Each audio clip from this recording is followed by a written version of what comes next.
Saya melihat sebagai musisi dan juga sekaligus mungkin saya sebagai sebagai anggota DPR, ini akan menyulitkan kita semua. Jika interaksi antara anggota masyarakat ini tidak dibenerin, tidak dibetulin lewat sistem mekanisme yang baik, ini pertama akan merusak interaksi kebudayaan kita sendiri. Padahal kita tahu sebetulnya kalau kita paham aturan-aturan yang mendasarinya bahwa masyarakat punya hak atas ekspresi seni.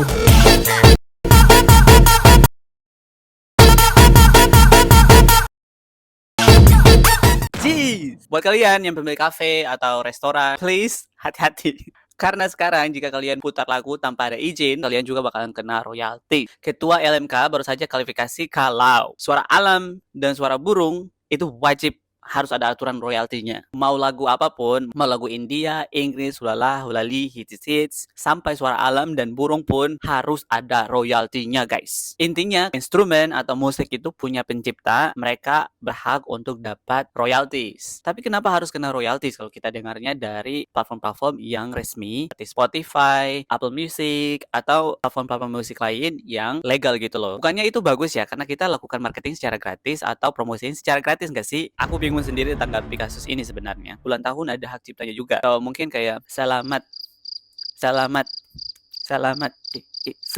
Jadi kayak gitu kan bebas dari royalties.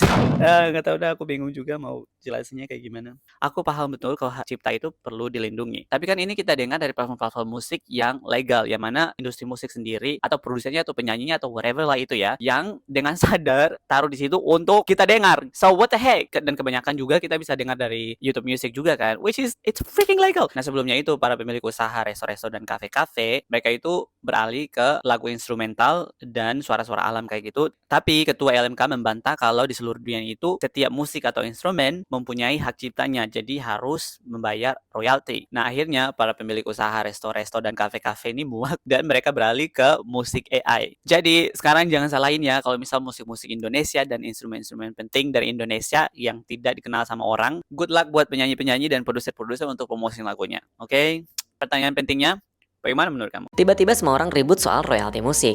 Kenapa? Dalam 1 menit. Berawal dari kasus gacoan yang bayar 2,2 miliar ke LMK Xiaomi. Setelah itu muncul gelombang tagihan-penagihan ke hotel dan restoran. Klaim royalti pernikahan 2% hingga publik heboh. Loh berarti restoran, kafe, hotel semua harus bayar musik yang mereka putar. Nah disinilah LMKN dan LMK jadi sorotan. LMKN itu pintu masuk uang badan resmi pemerintah yang ngumpulin royalti dari pemakai musik. Sementara LMK itu pintu keluarnya organisasi pencipta, penyanyi, dan produser yang nerima jatah. Harusnya sih gampang, bayar ke LMKN lalu LMKN bagikan ke LMK. Tapi kenyataannya sosialisasi minim, tarifnya nggak jelas, dan isu pernikahan kena 2%, biaya 250.000 per kursi cuma buat musik. Hasilnya restoran pada matiin musik, tamu pada khawatir, berita jadi kemana-mana. Pemerintah ikut turun tangan, pengunjung nggak dibebani, tarif harus transparan, satu pintu LMKN. Jadi ribut ini bukan soal lagunya, tapi soal siapa yang bayar, berapa, dan ke siapa uangnya nyampe. Pusing? Emang, tinggal kasih like, 1 komen untuk 1 menit selanjutnya. Dah. LMKN tuh definisi asbun dihujat masyarakat, baru klarifikasi. Kemarin baru aja bikin statement kontroversi, kafe-kafe yang mau putar suara burung bakalan kena royalti. Ternyata ada yang lebih parah lagi. Yang putar lagu Indonesia Raya buat kebutuhan komersil harus bayar royalti juga. Kan rusak. Gue yakin banget penciptanya sendiri Bapak W.R. Supratman kalau denger ini ya geleng-geleng kepala juga. Kok kelihatan banget BU-nya. Lagian kan bagus banget kalau misalnya makin banyak masyarakat Indonesia yang puterin lagu Indonesia Raya. Kalau misalnya disuruh bayar royalti, ya kali harus putar lagu kebangsaan Zimbabwe. Giliran masyarakat udah pada nyerang baru klarifikasi. Makanya kalau bikin peraturan, bikin kebijakan jangan asal bunyi. Pakai dulu otaknya buat mikir.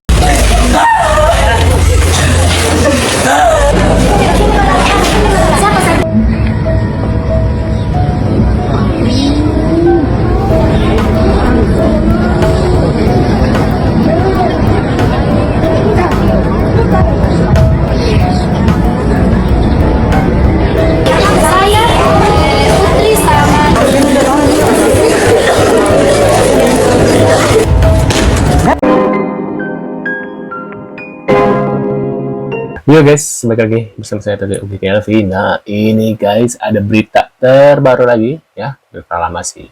Ini hotel syariah kena tagihan royalti katanya karena musik meski hanya putar murotal guys ya. Tagihan royalti musik meski hanya kan murotal bukan musik sebenarnya. Al-Quran ya. Nah ini kita lihat guys, kok bisa ya murotal atau Al-Quran ini jadi royalti ya guys ya. Wah parah sih. Nah ini kita lihat seperti apa guys. Apalagi ini, masa suara ayat Al-Quran ditarik royalti juga? Aduh, zaman apa ini ya? Al-Quran itu pemegang lisensinya langsung Allah Subhanahu wa Ta'ala. Ini malah ditagih bayar royalti. Aduh, bikin kisruh aja lembaga yang satu ini nih. Kejadian ini tuh menimpa pengusaha hotel di kota Mataram, mempertanyakan kebijakan tarif royalti musik dan lagu yang diterapkan Lembaga Manajemen Kolektif Nasional atau LMKN, termasuk untuk hotel berkonsep syariah yang mutar murotal dan lantunan ayat suci Al-Quran. Ayat suci Al-Quran pun diroyaltiin guys. Nah, General Manager Hotel Madani Rega Fajar Firdaus menyebut pihaknya telah menerima surat tagihan royalti sejak akhir Juli 2025. Kata Pak Rega, kalau di Madani tagihan yang keluar itu sebesar 4,4 juta per tahun, termasuk PPN. Jadi tarif ini tuh dihitung berdasarkan jumlah kamar. Nah gimana nih menurut kalian guys? Mau mengeluarkan unek-unek kalian? Coret-coret aja di kolom komentar. Dah gitu. Waduh parah sih ya. Kok bisa gitu ya? Ada kepikiran Quran aja dimurotalin, Quran aja di royalti gitu ya.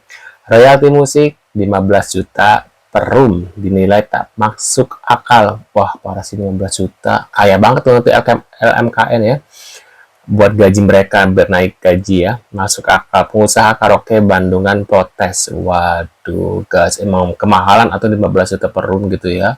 15 juta per room ya untuk karaoke. Tapi aku nggak tahu sih ya, ini hasil dari ini ya, keuntungan dari karaoke itu berapa ya.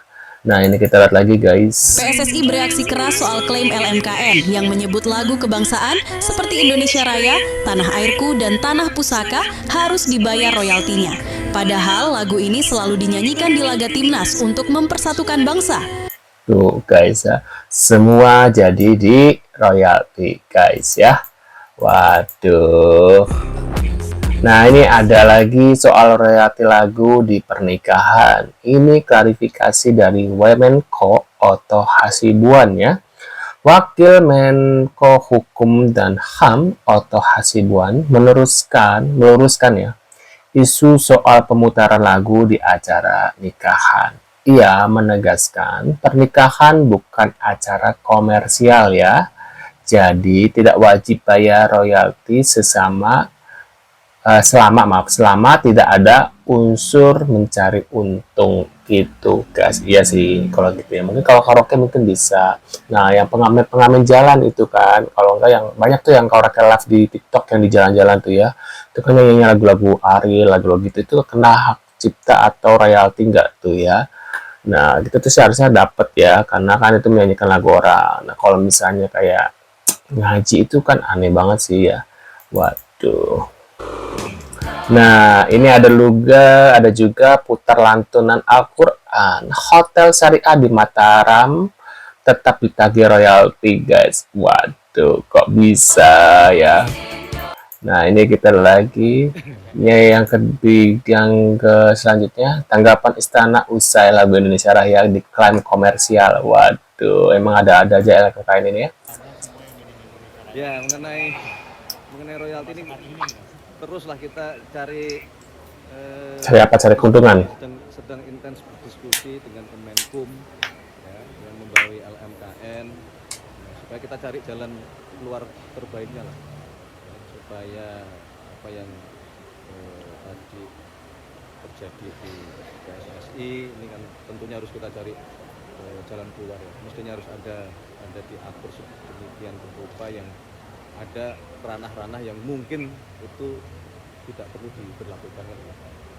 Nanti kalau semua diberlakukan kan akan menimbulkan kerepotan. Tapi memang terus terang ini sedang kita cari jalan keluarnya. Nah justru di situ makanya harus kita cari jalan keluarnya kan. Waduh, jalan keluar, karena bagaimanapun LMKN butuh duit dana ya untuk gaji-gaji mereka gitu guys ya.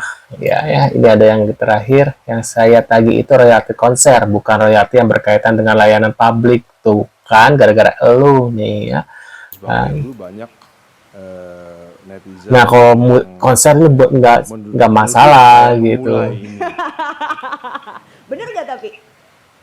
Ya sebenarnya gini, yang saya mulai itu bukan ranahnya LMK ya sebenarnya.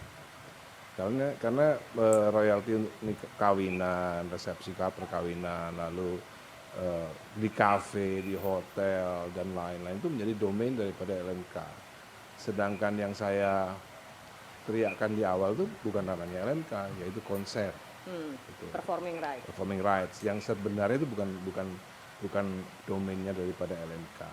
Jadi kita harus membedakan dulu antara royalti yang saya tagih ke penyanyi, ya itu adalah royalti konser, bukan royalti performing rights yang ada hubungannya dengan kalau di undang-undang itu layanan publik.